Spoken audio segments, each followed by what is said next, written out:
On peut apprécier l'économie, on peut aimer l'économie, mais il ne suffit pas d'aimer pour bien la décrypter.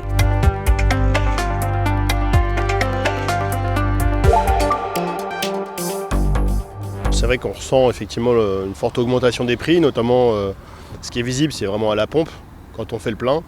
Avant, à 60 €, on avait effectivement de quoi faire 600-700 km. Maintenant, c'est 90 €. Donc, il y a effectivement une réflexion qui s'impose avant de faire un déplacement. De toute manière, en règle générale, on essaie de faire attention aussi. Donc, on priorise effectivement tout ce qui est nécessaire. Et tout ce qui est superflu, on fait plus attention. On continue d'en faire, mais je pense qu'on peut établir son budget raisonnablement. Je pense que l'État devrait faire un petit effort. C'est déjà apprécié ce qu'il faut pour le carburant.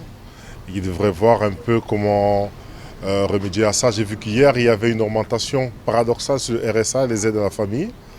Pourquoi ne pas basculer également sur le panier de la ménagère avec ce genre d'aide?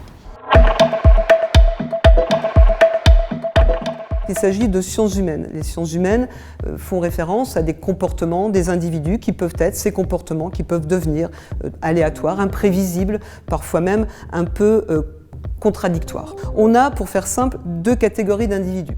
En économie, on considère qu'il y a des offreurs et des demandeurs, parce qu'on a un marché. Un marché, c'est de l'offre et de la demande. Et ces individus qui sont soit d'un côté, soit de l'autre du marché, ont des intérêts divergents. On comprend bien que le vendeur a l'intention de vendre le plus cher possible. L'acheteur, celui qui côté demande du marché, a l'intention d'acheter le moins cher possible, bien évidemment, pour ses intérêts. Mais ils ne peuvent pas le faire de façon infinie. Ils ont chacun des contraintes. Le vendeur a la contrainte de la concurrence, qui va lui permettre de s'arrêter un jour et de ne pas faire des prix excessifs.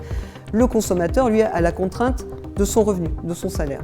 Et donc ces contraintes aidant participent à ce que le marché permette, par confrontation de ces offres et de ces demandes, de trouver un prix qui va satisfaire tout le monde, ce qu'on appelle un prix d'équilibre, et qui rend compatibles ces besoins et ces attentes parfois divergentes. On a donc des prix d'équilibre.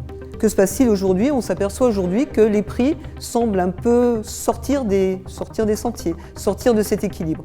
Pourquoi? Eh bien parce qu'il y a des événements, et parfois les événements ne sont pas toujours prévisibles. Il y a des événements qui, par définition, ne peuvent pas être prévus puisqu'imprévisibles, ou en tout cas pas être correctement prévus, comme on a moult exemples aujourd'hui.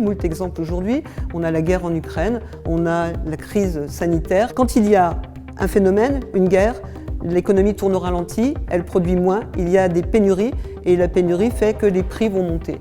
Et finalement, que se passe-t-il? Eh bien, sur le marché, on va avoir des vendeurs qui auront tendance à monter les prix parce qu'ils ont moins de produits à vendre mais qu'ils doivent rester finalement pérennes, leur activité doit rester pérenne, et des consommateurs qui ne vont plus accepter ou ne vont plus pouvoir accepter de tels prix qui sont plus importants, et ils vont donc sortir ou être sortis du marché, ces consommateurs, de sorte que finalement ils vont être victimes d'une baisse de leur pouvoir d'achat.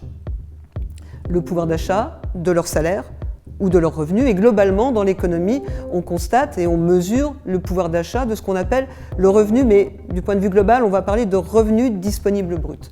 Revenu disponible brut, pourquoi disponible? Parce que c'est le revenu qu'on calcule, déduction faite des prélèvements fiscaux et sociaux.